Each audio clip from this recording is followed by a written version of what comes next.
Virgil Salinas is shy and misunderstood. Valencia Somerset is clever and stubborn. Kaori Tanaka tells fortunes and reads the stars. Chet, the Bullens, is the biggest bully in the neighborhood. They aren't friends. They don't all go to the same school. But when Chet pulls an unthinkable prank on Virgil and Virgil's pet guinea pig, Gulliver, the lives of these four middle schoolers collide in surprising and unexpected ways. Just a coincidence? Or are some things meant to be? Here is a preview of Hello Universe by Erin, Entrada, Kelly.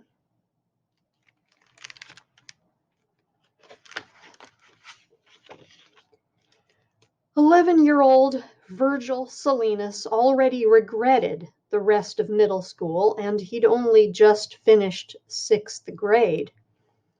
He imagined all those years stretching ahead of him like a long line of hurdles, each of them getting taller, thicker, and heavier, and him standing in front of them on his weak and skinny legs. He was no good at hurdles.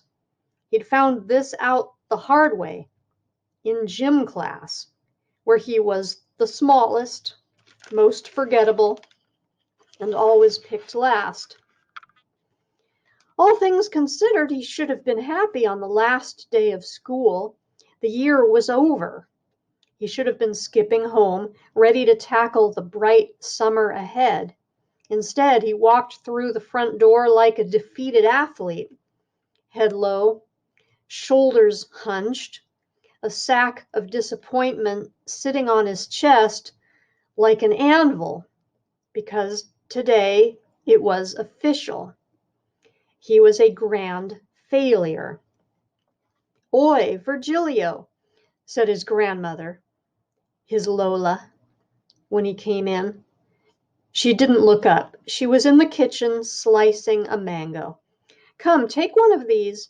Your mother bought too many again. They were on sale, so she buys 10. And what do we need 10 mangoes for? They're not even from the Philippines. They're from Venezuela. Your mother bought 10 Venezuelan mangoes, and for what? That woman would buy kisses from Judas if they were on sale." She shook her head. Virgil straightened his posture so Lola wouldn't suspect anything was wrong. He took a mango from the fruit bowl.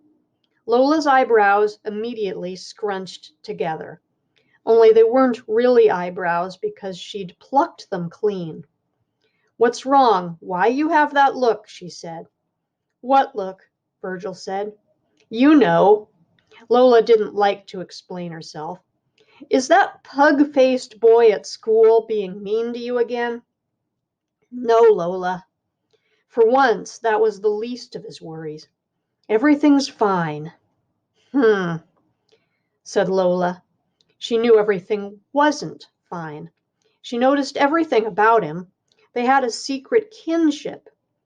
It had been that way ever since the first day she'd come from the Philippines to live with them. On the morning she arrived, Virgil's parents and identical twin brothers immediately rushed her in a flood of hugs and hellos. With the exception of Virgil, that's how the Salinas family was. Big personalities that bubbled over like pots of soup. Virgil felt like unbuttered toast standing next to them. "Ay, sus, my first moments in America will be filled with a pulsing headache," Lola said. She pressed her fingertips to her temples and waved toward Virgil's older brothers, who were tall and lean and muscled even then. "Joselito, Julius, fetch my bags, huh? I want to say hello to my youngest grandson." After Joselito and Julius scurried off, ever the helpful brothers, Virgil's parents presented him like a rare exhibit they didn't quite understand. "This is Turtle," his mother said. That was their name for him, Turtle, because he wouldn't come out of his shell. Every time they said it, a piece of him broke.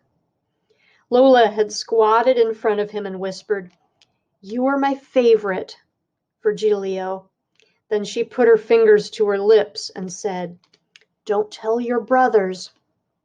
That was 6 years ago, and he knew he was still her favorite, even though she'd never said so again. He could trust Lola, and maybe one day he would confess his secret to her, the one that made him a grand failure, but not now.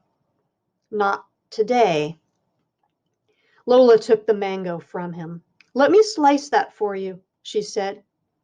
Virgil stood next to her and watched. Lola was old and her fingers felt like paper, but she sliced mangoes like an artist. She started slowly, biding her time. "You know," she began, "I had a dream about the stone boy again last night." She'd been dreaming about the stone boy for days now. The dream was always the same. A shy boy, not unlike Virgil, gets terribly lonely, takes a walk in the forest, and begs a rock to eat him. The biggest stone opens its gravelly mouth, and the boy jumps inside, never to be seen again. When his parents find the stone, there is nothing they can do. Virgil wasn't sure how hard his parents would try to get him out anyway, but he knew Lola would hand chisel that rock to pieces if she had to. "I promise not to jump into any rocks," Virgil said. "I know there's something going on with you, Anak. You have the face of Frederico the Sorrowful." "Who is Frederico the Sorrowful?" "He was a boy king who was sad all the time. But he didn't want anyone to know he was sad because he wanted people to think he was a strong king. But one day he couldn't hold in his sorrows anymore. It all came out just like a fountain." She lifted her hands in the air to mimic splashing water, still holding the paring knife in one of them. "He wept and wept until the whole land flooded and all the islands drifted away from each other. He wound up trapped on an island all alone until a crocodile came and ate him." She handed a beautiful slice of mango to Virgil. "Here." Virgil took it. "Lola, can I ask you a question?" "If you ever have a question, ask it." "How come so many of your stories have boys getting eaten by stuff like rocks or crocodiles?" Not all of them are about boys getting eaten. Sometimes it's girls."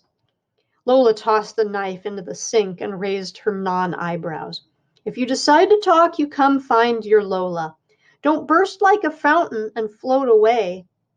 "Okay," Virgil said. "I'm going to my room to check on Gulliver. Make sure he's okay." Gulliver, his pet guinea pig, was always happy to see him. He would chirp as soon as Virgil opened the door. He knew it. Maybe he wouldn't feel like such a failure then. "Why wouldn't he be okay?" Lola called out as Virgil walked toward his room. "Guinea pigs can't get in much trouble, Anak."